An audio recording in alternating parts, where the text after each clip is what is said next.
All right, good morning. So we'll continue our Chazzarah U'LeMaaseh Siman Pei Zayin. Let's do a little recap of everything we have so far, and we'll go forward. So, firstly, we have Minat Torah. Biblically speaking, the prohibition is limited to behema, domesticatable animal beef, and kosher milk. And with respect to that, the prohibition is on cooking, eating, and having benefit independent of each other. One without the other, and it's still prohibited.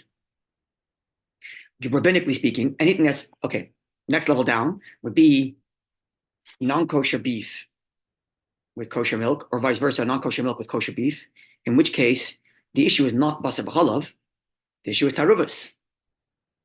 It's not a question of milk and meat, because that doesn't apply here. It's the question of Unallowed mixtures, taruvas, unallowed mixtures, correct, which would change the halacha of chatei chanas and nevela. Right? If it's basar b'chalav versus other mixtures, we had already in kofei, right? Which I think base, the machlek is about whether we apply chanan and the limitations of that side point. Next down. What's not basar b'chalav, it's issa taruvas. Next down is things that are rabbinically prohibited. Fowl and chaya on domesticated animals with kosher milk. In that case, said the Ramah, the prohibition is on. Sorry, the Shulchan Aruch said, the Mechaber said, the prohibition is on eating only, but cooking and benefit is okay. Whereas the Ramah says it's only permitted in benefit. Cooking and, at least that's what it seems to imply, cooking and eating remain forbidden. Then comes the next thing, which is maras ayin. The Mechaber seems to say that maras ayin, the Mechaber is not quite clear actually. Because when it comes to cooking human milk with meat, there he does apply maras ayin and say you cannot cook or eat that because it looks like it's basar b'chalav. But when it comes to non-kosher beef and milk, there he just says you're allowed to cook it without addressing the issue of maras ayin. So we leave that open-ended. Some of the commentaries say that when the Shulchan Aruch allows for cooking non-kosher beef and milk, he's only saying that as far as the Ikar Din goes, but maybe there's still a maras ayin issue, but that's open-ended. As the Ramah, however, is very consistent. Anything that looks like basar b'chalav, which means you're looking at beef with any form of milk, or with any kind of beef, whether the beef is kosher or not kosher, nevela, treif, or whatever it is, if it's beef and it's milk, maras ayin, or any kind of milk, almond, this, that, the other, maras ayin applies across the board. That was the Ramah's view. The Shach went even farther to say that even chicken and milk would have maras ayin, because it looks like a rabbinic thing. And that too is maras ayin. That's what we had so far, right? Pretty much. That's a recap, yeah. And just coming to our time now, okay, that there's meat and milk. It is all engineered. The milk is not dairy, and the meat is not fleishik. Correct. So as far as the maras ayin leniencies, we have a number of them. Certainly the best would be if there's some actual physical indication present that tells you that either the beef or the milk is engineered. It's not actual meat and milk. Number one. Number two, if you're not eating them together, you're eating them one after the other, not a problem at all. It's only when you're eating them together. And three, nowadays, many poskim are of the view that nowadays, considering it's widely known that these are engineered, there is no concern of maras ayin. That's pretty much where we left off. Yeah, did I miss any details? I think that's pretty much the overview. Good summary. Yeah. Okay, then we had the issue of the egg. Sorry Yeah, go ahead. I wasn't there, but nowadays you just said there's no problem with maras ayin. Many of the authorities are lenient in that regard. Yes, because of the whole things that are and the guns and all that. Yes, that's right. With things that are ubiquitously available and known to not be actual milk or meat, like soy milk. Everybody uses soy milk. It's pretty common. Or creamer instead of milk. Well, creamer would be non-dairy creamer, or non-parva ice cream, or things of that nature. Yeah, okay, that's where we left off. There were a couple. That's the main halacha. That's negei l'maaseh. The other stuff that the Rambam mentioned Shulchan Aruch mentioned about the egg and the egg inside the chicken. Those are details that aren't on a U'LeMaaseh. So, and the details that we're going to go through now are also not so Negei L'Maaseh. We're going to go from now to the end. We're going to learn it, but it's not as Negei L'Maaseh because none of us are in the process or in the business of making cheese, and there's already a process that exists today that's irrelevant of the issues that are going to come up in the Shulchan Aruch, as well as like lactating males and things like that. There are going to be some practical things that will come up, which I will discuss when we get to them. So let's go back to the Ramah in Sivav. In the middle of the Ramah Sivav, we'll go to the beginning of the Ramah Sivav. Okay. The Cholav Zachar, milk that comes from a lactating human male. Loy Mikir Cholav Klal is not considered milk at all, not even on the level described earlier by the Shulchan Aruch with respect to other types of milk that are maybe rabbinically prohibited, but not biblically prohibited. For example, milk extracted from a dead animal or from a male animal, where there it is considered milk, at least rabbinically. But from a human lactating male, not even considered milk at all. And therefore, milk that was taken from carrion, from a dead animal, that is a kosher animal, is considered to be milk? Rabbinically. That's interesting. Yeah, that was the Mechaber. He said, Potter. It's interesting because the meat is totally not allowed. The meat is absolutely forbidden, right? And yet the milk. The meat's kosher. You can eat it. No, it's carrion. It's a dead animal. No, it's an animal that died on its own. No, it doesn't have to be that necessarily. It could be even shchita. You can't eat it. Even shchita. Even if the animal was shechted and there's milk in the udder of the cow, right, that milk is rabbinically prohibited to be eaten with meat. But particularly a dead animal. And any. Doesn't say how it died, even if it died by a kosher manner. Even if it died by shchita. Because it's shchita, so technically now you could say it's all meat, right? Because it's in the animal. Technically. You could argue it's all meat. So technically, you could make the case that one could eat it with meat. You could eat it together. You're just eating meat. And it's all meat. You could make that case, but rabbinically, it's considered milk. Simon Sadik, what we're going to learn is the halachas of kosherizing the udder exactly for this question. Yeah. I'm more curious. But how could you make the case that sorry, go ahead, Shlomo. How could you make the case that the whole cow is meat, like the milk inside the udders is considered meat now? The same thing with the egg that's inside the chicken. Anything that's inside the animal at the time of shechita is considered part of the animal, including, by the way, the fetus. The fetus doesn't need a new shechita. That I know that the fetus doesn't need a new shechita. Anything in the animal at the time of shechita is considered part of the animal. And any of its offsprings don't need either, right? Shechita. That's a whole other question. That's a whole other question. Yeah. So you want to sibling? Just continuing this idea that how could you consider the milk from the carrion, from the dead animal, how could you consider that to be kosher milk? And if it's not kosher milk, then it's not a problem in a Torah. If it's not kosher milk, it's not a problem in a Torah. Depends how it's carried, how it died. What do you mean? If it died by shechita. If it was shechted, it's not carrion. Okay, so terminology. Okay, so if it's shechted, everything is perfectly kosher. But if it's not shechted and it died on its own, right? Then the meat could never be permissible. Okay. Why would you consider the milk to be kosher? It's not. It's only rabbinically. So if the milk's not kosher, if the milk's not kosher, why is it a problem to use that milk with meat? Rabbinically. Like all rabbinically. Oh, you didn't say rabbinically. Yeah, no, rabbinically only. You didn't say rabbinically. Rabbinically only. Okay, in fact, you can even make the case that milk, let's say the animal was shechted, and there's milk in the udder. Right. You can even make the case that you can't eat that milk with other milk. Well, I get that. Because that milk would be considered meat. That's how far you might be able to take it. I'm not going to get into that, but that's a question that could be discussed. Sorry? My question was only on the animal that's not shechted. Whether it's shechted or not shechted, it's always rabbinic because it's not milk technically until it comes out of the udder. So either way, it's only rabbinically. It's only rabbinic. Correct. Right. Okay. Only, as opposed to a lactating male human, says the Ramah, loy mikir chalav klal. It's not considered milk at all. Not even rabbinically.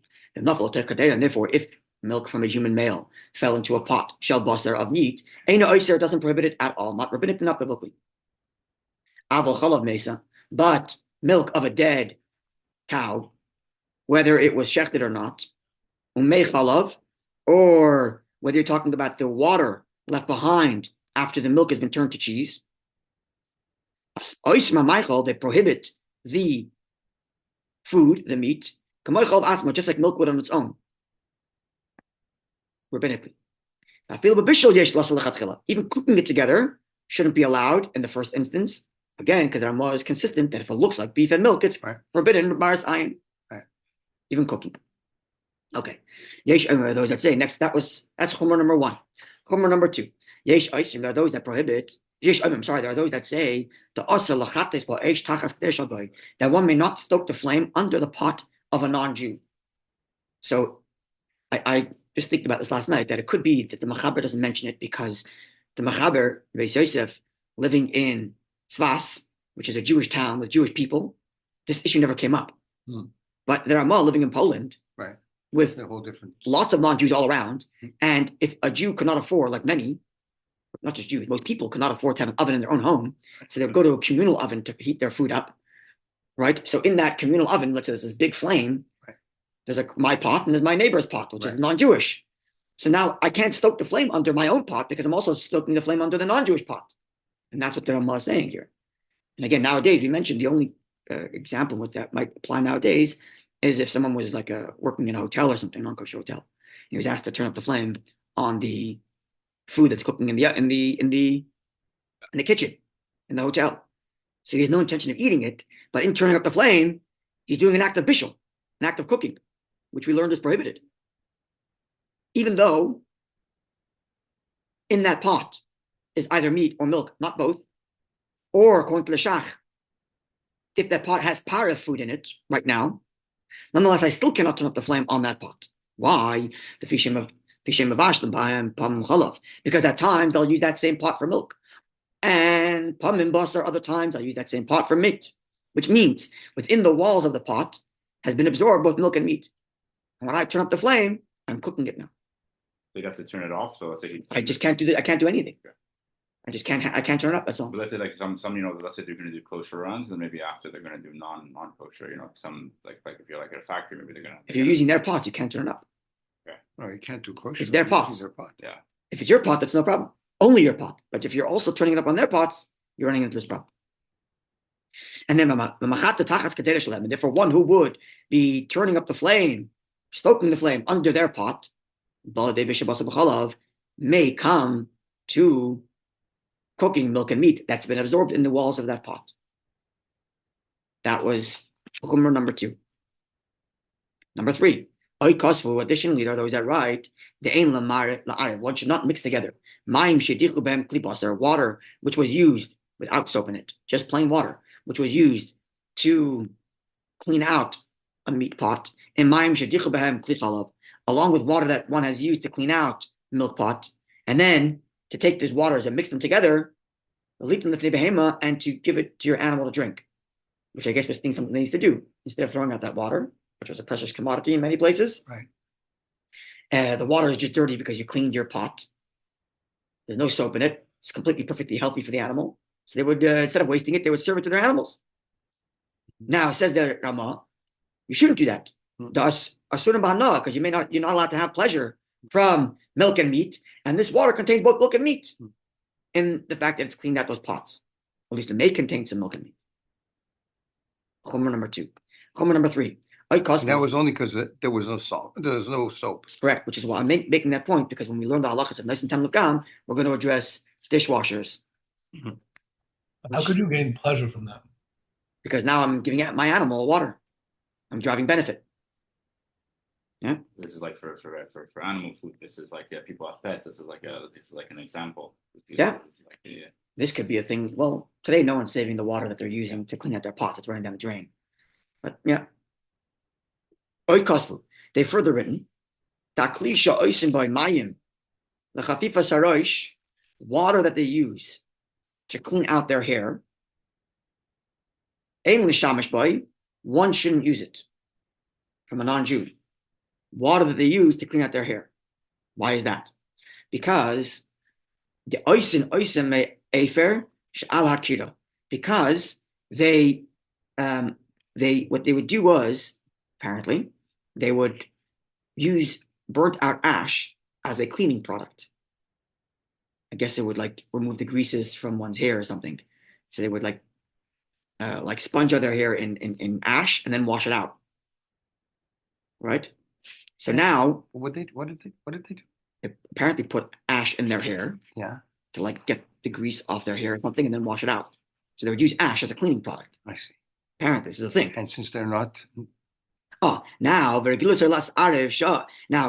the oisin because they make that cleaning solution from ash that was made from their pots. Okay. And it's normal that they would have milk and meat in their pots, and therefore that ash is made of burnt milk and meat, and therefore if you use that ash as a cleaning product, you're not deriving benefit from milk and meat. Okay. So this is another level, right? Because this is here. The first case we have with the water was actually the Jew is doing the cleaning here. And no, and the other one's also the non-Jew. Okay, both in the non-Jew. Yes, it's also both in the non-Jew. Okay, both in the non-Jew. Okay. Right. That they cleaned out, talking about the non-Jew. Okay. Actually, not necessarily, but maybe. One is like a Jew can't do it, and then the other one is even from non-Jew, then it's us. It's us about no, even non-Jew did it. Yes, that's how far it goes. Yeah, and therefore lesser gamkein lishtamish behem. Therefore, you also should prohibit from using menakaderes shal tanurim shebeis hachodev, because they would have like these pots. People had like ovens to keep their houses warm, and let's say if it was in a communal space, and I guess it was like a fireplace. No, right. It was a fireplace, but they would also have like an urn attached to the fireplace to heat up water. So you shouldn't take from that water, right? Why? Because sometimes they use that pot that's meant to heat their house up also to heat their food up, which would be milk and meat, and there could be splash of milk and meat onto those urns, and therefore don't use it. Right? It's because at times because sometimes there's splashes of milk and meat from the pots that they've used to heat up to cook in those ovens. But the Shach says you don't have to be stringent because it's on the fire and therefore it burns off right away. That's correct, and the Rambam himself is going to say to be lenient. But the Eved in the post-factum, don't worry about any of these things. All these things: the mixing of the water, the using of the ash, the using of the what was it? The turning up the flame on the non-Jewish pot. It's not a big deal. Even in the first instance, it's only a stringency. Now make a law hifsid and someone lenient. No, not a big deal. Because for U'LeMaaseh, take the example of the pot in the hotel. In order for that, let's say there's part of the food in that pot, right? And you're turning it up. In order for it to qualify as cooking milk and meat, there has to have been milk and meat absorbed in that pot within the last 24 hours. Right. Both milk and meat. And it had to have been washed only with water. And washed. So the ifs and the ifs are so far-fetched that if you're lenient, okay, you're lenient. Right. All right.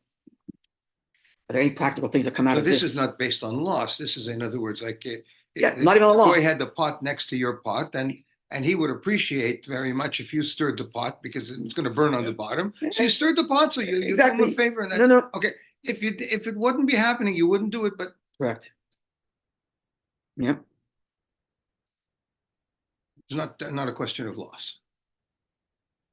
Okay, we covered that. The Mars iron issue.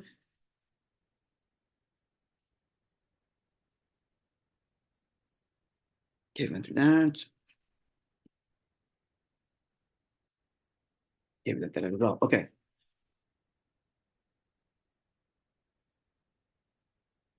Okay, so the question, this chumrah of the Rambam mixing water, there are those that say that's talking about hot water.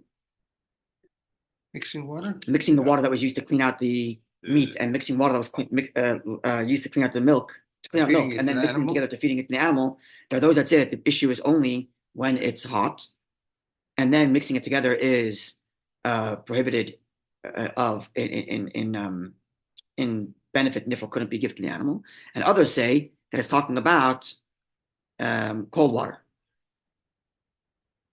because one shouldn't cause, in the first instance, mixing milk and that's not bishul cold. Even though it's not bishul, but because you shouldn't cause. That's why it's a chumrah b'alma. That's why it's only a chumrah. It's only a stringency because you shouldn't mix milk and meat together. Right. But nonetheless, he concludes here you can still throw your milk and meat into the same garbage. Don't worry about it. Because over there, it's and in the end, you can still feed it to your animal. It's not bishul. No, because over there, there's no mixed milk and meat you couldn't feed to your animal. No, but it wasn't cooked. In the case of it wasn't cooked. It was just cold. So right, cold water the garbage that was all mixed together. And milk and meat, it's not for any benefits being thrown out. Okay, so may as well make your animal happy. In the case, I don't know if the garbage thing you should give it to your animal though. I don't know about that. Huh? If it's milk and meat together in your garbage, I'm not sure You you should probably give it have to to your like animal. if you could No, probably milk and meat in your on your garbage. Milk, Yeah, that's but milk and meat, but dafka milk and meat. This Correct. is only water. if it's mixed together, then you shouldn't give it to your animal. That would be benefit. Uh-huh. The question is if you can mix them together to begin with. There are those that say that the stringency here is you shouldn't mix them together because you shouldn't mix milk and meat even if it's not bishul. Yeah, that's clear. So he's saying the garbage you don't have to worry about because it's not like it's if there's any benefit coming out at the end of that. But The water, maybe there is some but benefit from the coming out at the end. Ramah, we understand that everything that's midrabanan, you're allowed to have. Which is why it's only a benefit chumrah. from. Which is why it's only a chumrah. Uh-huh.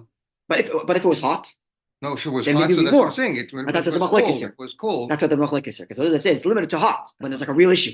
Others say no, it's a chumrah, even if it's cold. Right. Okay. But either way, don't worry about throwing things in your garbage. Okay. That we covered. All right, Zion. A mavashal shlir, one who cooks a Unborn cat. a fetus of a kosher animal of a behema, domesticatable animal.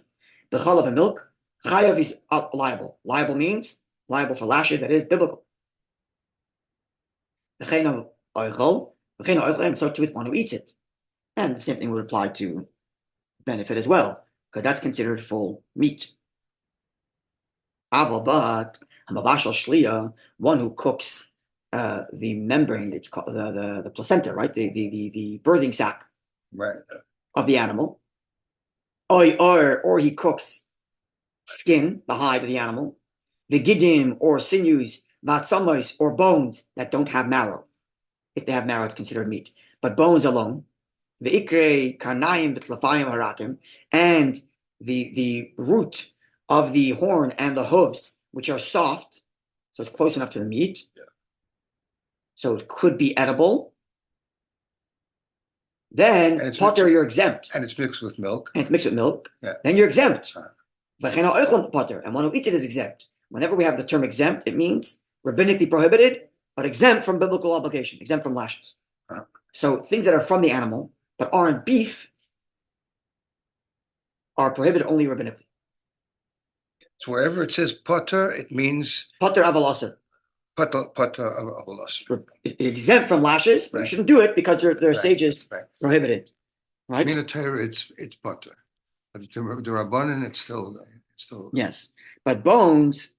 But however, the part of the bone that's the part of the hoof that's farther away from the animal, it's so hard, it's not even beef at all. That's why it says ikr tlafayim, the ikr, the roots, where it's closer to the animal and softer.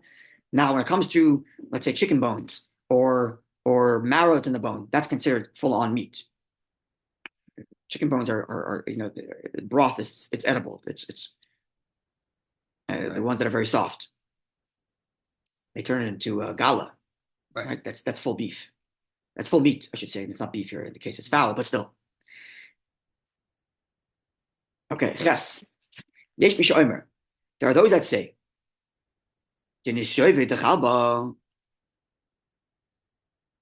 milk that's left behind after cheese was made. Right? You make cheese, part of the cheese becomes hardened, part of the milk becomes hardened and becomes cheese, and others become like liquidy. It's called nisyoive dechalba. I'm not sure what the direct translation is. How do they translate there in English? Milk water. Milk water. Okay.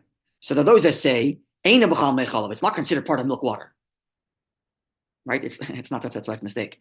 Because there are two types. There's apparently when you make cheese, there's like the milk that remains liquidy, and then there is the part of the liquid that's not even milky. It's completely water. The water we said earlier is only rabbinically prohibited because it's not considered milk anymore. But here, there are those that say this part in the shoyve chalba, this in-between stage where it's still milky, but it's liquidy because it hasn't become hardened like cheese. That there are those that say that it's not part of the water that's left behind, and therefore for us the Tanya would be biblically prohibited because it's still milk. Ella mecholav, only pure water that's left behind. That is to say, after the milk, the cheese was made, they cook that left behind milk, and then again the milk part, saf melamaila, hovers above and becomes like, I guess, hardened or somewhat harder. And then behind is only water. That's considered milk water. The question is, what's considered milk water? Which we said is only rabbinically prohibited. Is that any of the liquid left behind after cheese is made? Or the milk that's left behind after cheese is made is still milk? But only once you cook that milk and this extra remnant of milk floats to the surface, the water below, that's considered rabbinically prohibited. Okay, machlokes. Any practical elements of that out of that? Not really. He's saying it's minatera. Making cheese. Mechaber is saying minatera says the original water that came off from when the cheese was coagulated. He's saying that's minatera. Yesh b'shomer. Is that opinion which says that? Okay, so he's saying, yeah, okay. Yesh b'shomer. That's how opens up the Shulchan Aruch, right? There are those that say, so it's a dispute. Right? Because there are those that say that any liquid left behind of cheese making is considered mei chalav and therefore only rabbinic, and others say no, it has to go through the second process before it becomes mei chalav. What's machlokes? Right? You see how he starts off? Yesh misha'imer. What is it? Look at the beginning of Ches. There are those that say it starts with yesh. Yeah, it's a dispute. Starts with yesh misha'imer. Okay, Tes. Not much practical out of that, unless we're in the business of making cheese. To make cheese and then worry about the water that came off the cheese. Is it this way or that way? Got it. Yes. Well, maybe the practical thing is like that liquid that's around your feta cheese. Maybe. I don't know. That to me, I think is you're mixing it in with the cheese, or you're throwing it out. That's it. You're either putting it in the salad or you're not. Or you're not. That's the way it is. The deal. Exactly. That's your choices. Well, if it falls into something, anyway. Okay, let's see. Okay, if it falls into something, all right. Now, the next halacha with respect to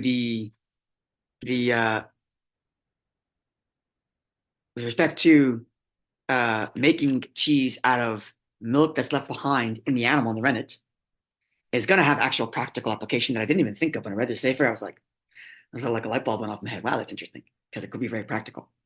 So let's read. Chalav hanimtza b'keva, milk that's left behind in the rennet, in the intestines of the animal.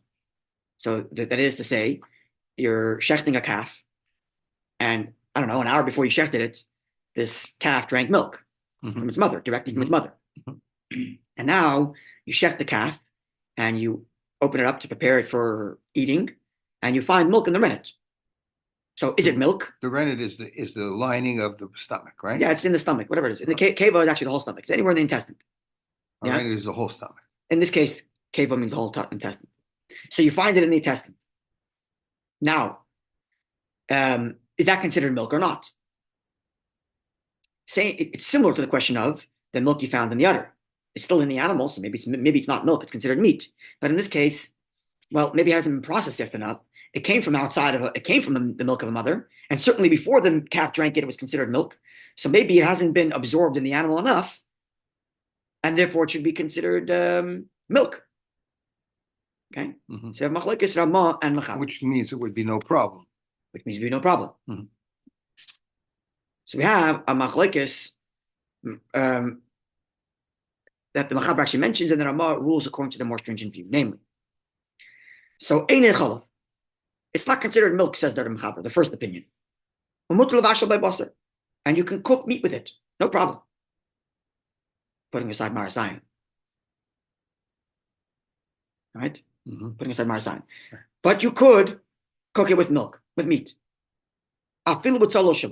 Even the milk that is still liquidy, so mamash has the appearance of milk. It isn't considered milk, considering it's been absorbed into the calf.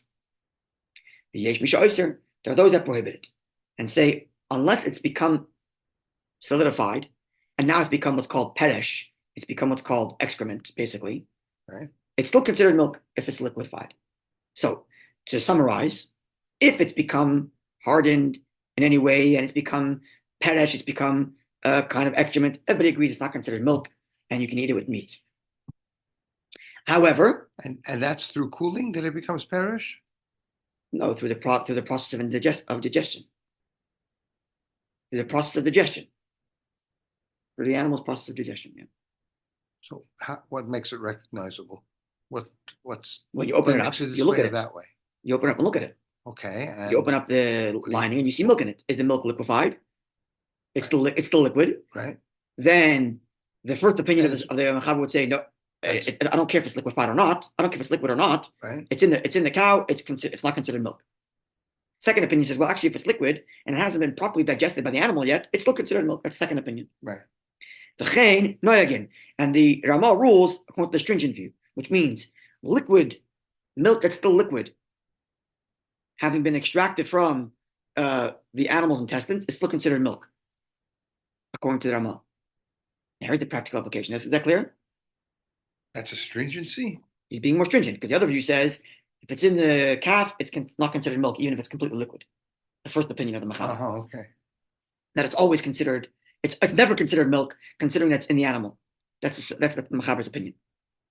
The first opinion of the Machaber. But if it's never considered milk, that means everything could be used. Correct.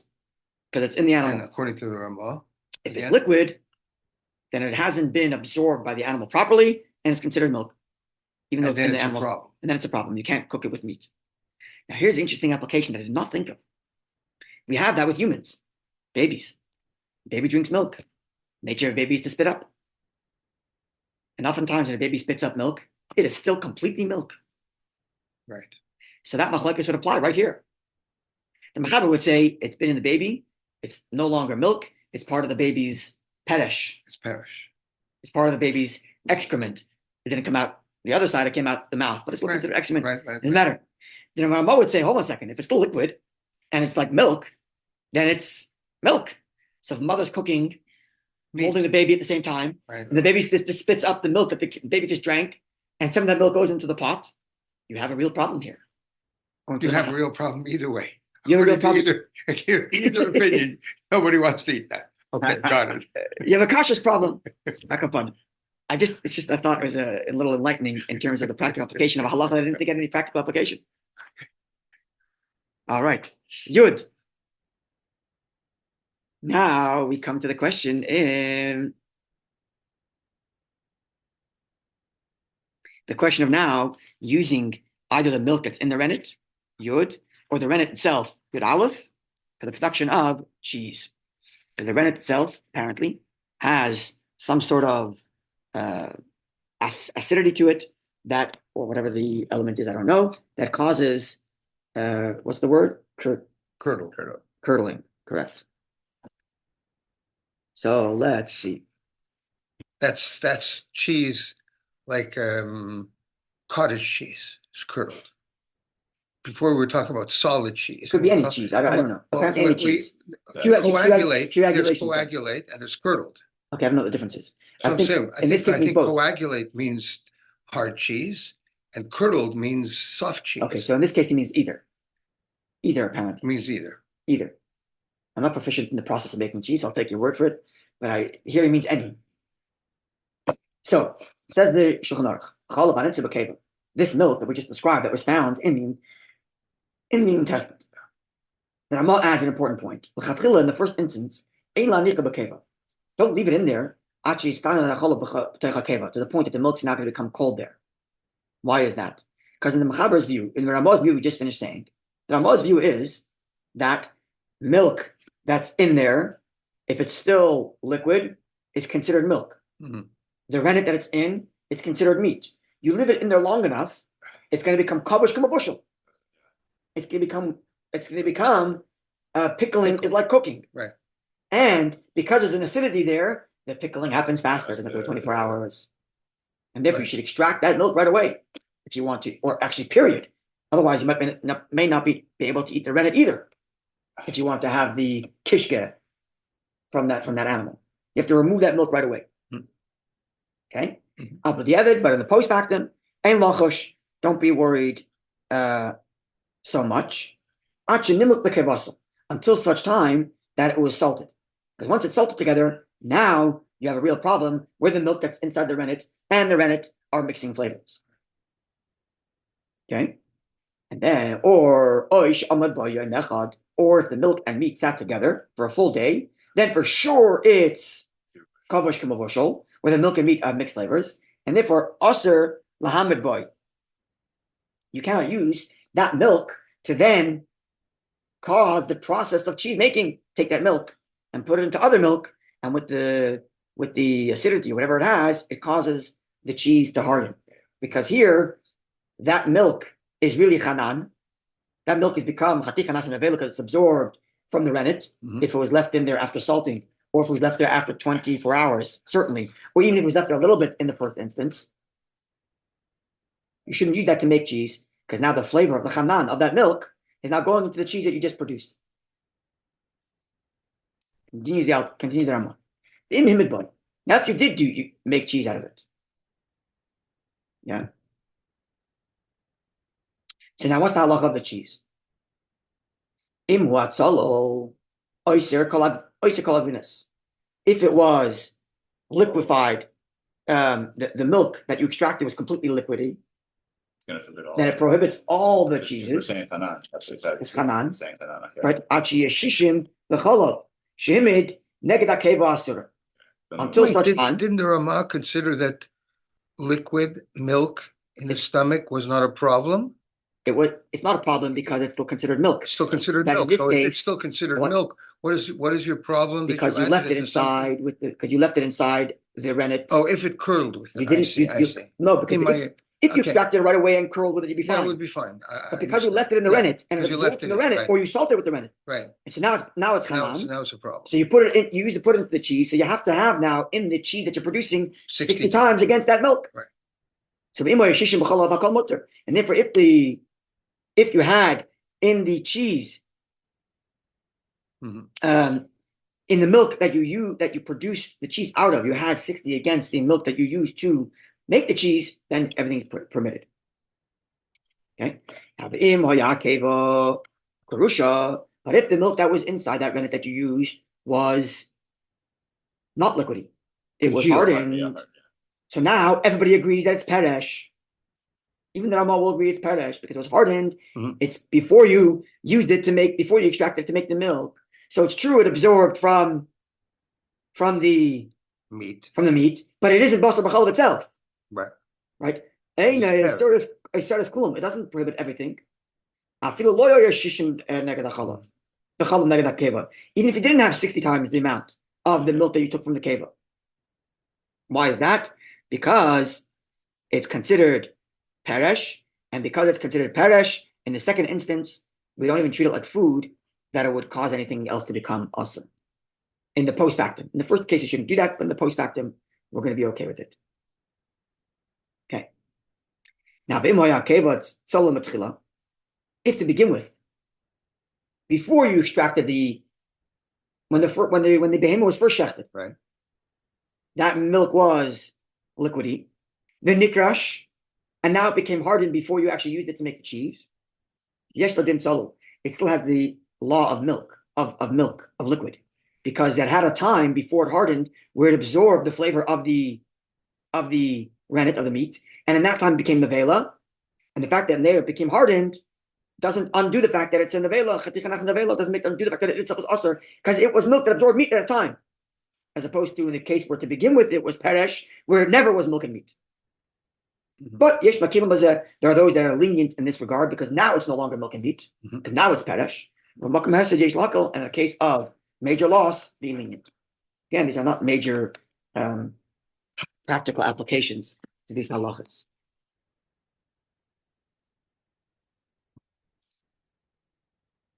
Okay, let's conclude.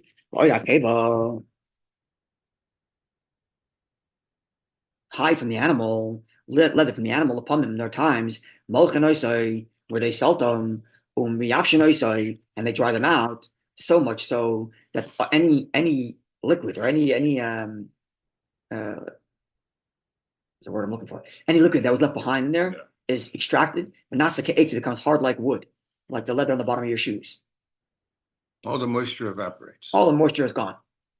They salt it and they dry it out. There's a whole process of making leather out of animal hide, basically.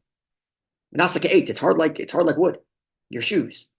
And then you instead of making a shoe, you made a like it's in halacha, it's called something, I don't know what it's called, but it's like a what's the word for halacha? It's like a canteen, basically. A pouch. It's like a canteen. Yeah. And you fill it up with milk to drink. Mutter. It's completely permissible. The because it's completely dried out. Havake eight, it's like a piece of wood, but alma at all. And you have no more moisture from the meat as at all. So you're allowed to have leather canteens for your milk, no problem. But usually a canteen is made from skin, from leather. Correct. And that would never be a problem. Correct, because it's dried out. It's only because it's used as a stomach over here. So the Nothing skin. to do with stomach. Leather. No, this was the skin of the stomach. Sorry. Even Orakeva, yes. Even the skin of the stomach, yes. Sorry, you're right. Right, even the because skin of the stomach, it wasn't a problem to begin with. You could cook skin with milk.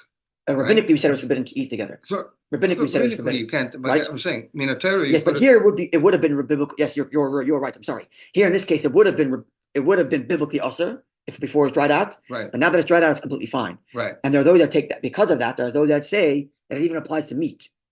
If full-on meat was dried out all the way, right, then it wouldn't be a problem. So, for example, if you dry age meat, right? When you dry age meat for a long enough time, the outside of the meat becomes like black, and you end up cutting that off because you don't want to eat that. Right. That part is still considered meat that's usher. There are those based on this that would say it's not even considered meat anymore. That could be perish anyway, right? Such a thing. It's not perish, but it's dried out. It's not perish, it's not excrement, but it's dried out. It's rotten meat that's dried out to the point. There are those that are, however, strict because at the end you squeeze it. There's still some moisture there. But the nature, mamish dried out like wood. The nature of this stomach is different, and when it dries out like wood, mamish. Like wood. Yes, correct. And therefore, so this is even the skin of the stomach. Correct, which would have been because usually you made a pouch not out of the skin of the stomach. You made it out of leather, and leather's no problem at all. Biblically would be no problem at all. Correct. You dried it out, and now you right. But here it's even that which would have been osir. Yes, you are correct. And we could go according to Ramo from the very beginning that says anything that's not osir minatera is mutar ba'ano. Is mutar ba'ano. But in this case, sachila also, because if you're putting milk into that leather pouch, and it sits there for 24 hours, maybe it's kavash mavoshel and absorbed from the leather, and then it's osir b'achila also. But no, because it's dried out because it's dried out. Right? Even so much so that the skin of the stomach, which is osir, which would have been osir. Yes, correct. Very good. Okay, Yud Aleph. Yud Aleph again doesn't have much practical application for us, but the Ramah is going to touch on something which is going to have practical application, not now, but in halachas taruvis, as I will explain. If you produce cheese by using the rennet of a kosher animal, yesh batan basar, the milk has some flavor of the milk. Sorry, the milk has some flavor of the meat, and therefore it would be forbidden to do, and certainly forbidden to eat, unless it was 60 times. In which case, it would be asura. It's forbidden. Asura it's forbidden. Then lav, and if not, then if the flavor isn't there because of 60 times, or because you asked the guy to taste it according to the machaber muteres is permitted. But if you use a non-kosher animal, that is to say a kosher animal, but it wasn't shechted properly, or it turned out to be terefa. So now the mixing of milk with that is only rabbinic. Likewise, behema tmeya, if you use the rennet of a non-kosher animal to begin with, in which case it's not basar b'chalav. So now we actually become more strict. Asur b'cholshin. It's usher completely, even if you don't have 60 times the amount. So why is that? Let's explain. Say on the outside. So let's explain. If you're using actual biblical milk and meat, right, which means kosher animals, kosher rennet, right, from a kosher animal, properly shechted, right, and you're using that to make cheese, flavor transfers, and therefore you have to have 60 times the amount of milk to the rennet in order for it to be kosher. Right. Or according to the machaber, you have a goy taste it. Right. Okay. Now, if that rennet is not from a kosher animal, for whatever reason, either because it wasn't shechted properly, or it turned out to be treifa, or to begin with, it's a non-kosher animal, and you use that rennet to make cheese. So now the issue is not basar b'chalav. No. The issue is taruvas, mixing non-kosher food with kosher food. Right. Now here we're going to be more stringent, and even if there's no flavor of that meat, the ratio is 1,000 to 1, still prohibited. So in this case, we're more done purposely. No, because I was going to explain. Mishum, because something which on its own is forbidden. Milk and meat is not forbidden on its own. Milk and meat is only forbidden in its mixture. Right. And therefore, if the mixture isn't present, i.e., there's no flavor, or it's 60-1, when it's 60-1, the mixture doesn't exist, and therefore no problem. But something which inherently is forbidden, this non-kosher piece of rennet, it's inherently forbidden. Not forbidden, but due to mixture. It's inherently forbidden. Right? But in all other teruvah, 60-1 would get you a pass grade. Mm-hmm. With the exception of U'LeMaaseh. If the item that is inherently forbidden is what creates your kosher food, then you never get leniency. I see. Never get bittul. Right. When it's basar b'chalav and the whole. That's the agent that made it happen. That's the agent that made it happen, correct. So if it's the agent, so you never get a pass. You never get a pass. Correct. If it's basar b'chalav, where the rennet is not forbidden, the rennet is perfectly kosher. It's only in the mixture that it becomes prohibited. So long as the flavor isn't there, the mixture doesn't exist. 60-1. Flavor doesn't exist, the mixture doesn't exist. But if the rennet itself is not kosher, so it's not in the mixture that it becomes not kosher. It's inherently not kosher. Right. So an unkosher item is producing kosher food, that no. And therefore, even if the ratio is 1,000 times ratio of milk to that rennet, still wouldn't be good. No good, because the non-kosher produced your kosher cheese, and we're not going to allow that to happen. In the case of basar b'chalav, it's not non-kosher that produced your cheese; it's a mixture that produced your cheese. And as far as we're concerned, the mixture doesn't exist because the flavor's not there. And therefore, it's only if the rennet was the sole producer. Right. Only the non-kosher rennet was the sole producer. But if the way he understands it here, some other understand it, if the kosher rennet, the non-kosher rennet could not produce the cheese on its own. It needed kosher. It needed kosher rennet with it. Yeah. Right? So you're having kosher and non-kosher producing your milk. Right. And when you have two factors come together, it's okay. So long as you have 60 to the ratio, you don't have the mixture of milk and meat. 60 to the whole ratio. The whole ratio, so you have a mixture of milk and meat. Ratio. Yes. Because it's no longer the non-kosher that's producing your cheese. It's non-kosher with kosher producing your cheese. And we don't apply this indefinite no bittul standard. Okay, because it's 9:30. Yeah, I want to ask a question that sure. Like a Zaitika question. Okay. But in Montreal, Rabbi Hendel always held that hard cheese you wait 6 hours. Yeah. Okay. It's not held that way anywhere else. Correct. Anywhere, and yet we have this custom in Montreal that a lot of people keep because Rabbi Bell still keeps Rabbi Bell still keeps it. Interesting. Okay. Right. And it. Yeah, okay. What's the background of all of that? We're going to get where to does that come from? We're going to get to that, but it comes from the Shulchan Aruch can discuss how long it takes for cheese to be digested. Meat takes longer than milk to be digested. So in theory, as we're going to learn, when it comes to milk, because it goes right through, you don't have to wait at all. We're machmir to wait an hour, right? And some are machmir to wait only a half an hour, right? But it really goes right through, right? However, the Shulchan Aruch is going to tell us that certain cheeses that are much more dense are just like meat, in that they take longer to digest. And once you enter the realm of longer to digest, it goes to 6 hours or 5 hours, whatever your chomer is going to get to make. But wasn't it related also to the rennet, and that the rennet came from an animal? The rennet came from an animal? I don't know. And now rennet doesn't come from an animal? There's no rennet today comes from meaning animals. The item that they use to produce cheese? Yes, to produce cheese you need rennet, but rennet is all manufactured. It's not animal based anymore. Right.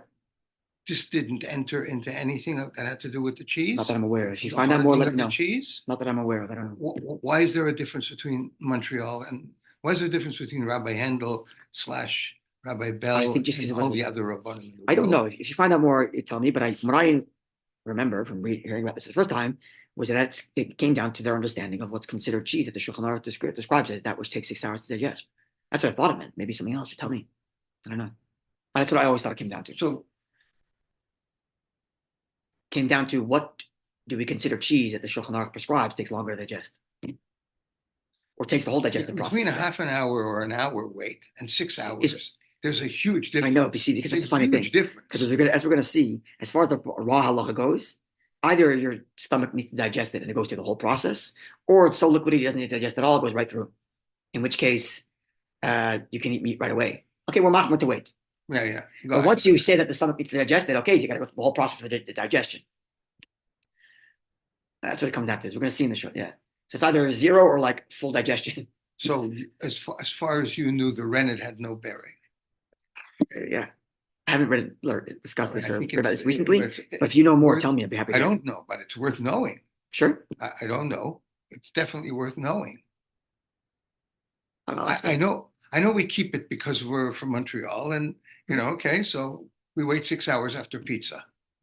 That's the Messiah, and you have. What? I don't know that everybody does it, but nobody else in the world does it. This is like. I don't know that everybody in Montreal does it either, but okay, but I'm saying this thing, okay, right. This thing is like a Montreal thing. I mean, it is a Montreal thing. You go to another place and people say, pizza. What do you mean? You wait 6 hours after pizza? What are you doing? What's wrong with you? I don't know. I don't know. I didn't know that the rent did anything. Could be I'm missing something. I don't know. I should ask. I have no idea. Maybe that's what I thought it came down to. Maybe you could find out. I mean, I'll ask. It could be tangential to this, but it's very interesting to understand. How did this one place arrive at this answer? I mean, we have nothing but respect for the psak of Rabbi Handel. There's no question about it. The question is what the reason behind it. Yeah. But how do we understand? If we're learning the thing, how do we understand that? How do we gain a perspective on that? Okay. From where do we know this? Yeah. So I'm going to ask Rabbi. I'll find out. Okay. Okay. Good Shabbos, everyone. Have a great day. God willing, Sunday, pay ches and pay tes. Right? Pay tzaddik we're not doing. Okay.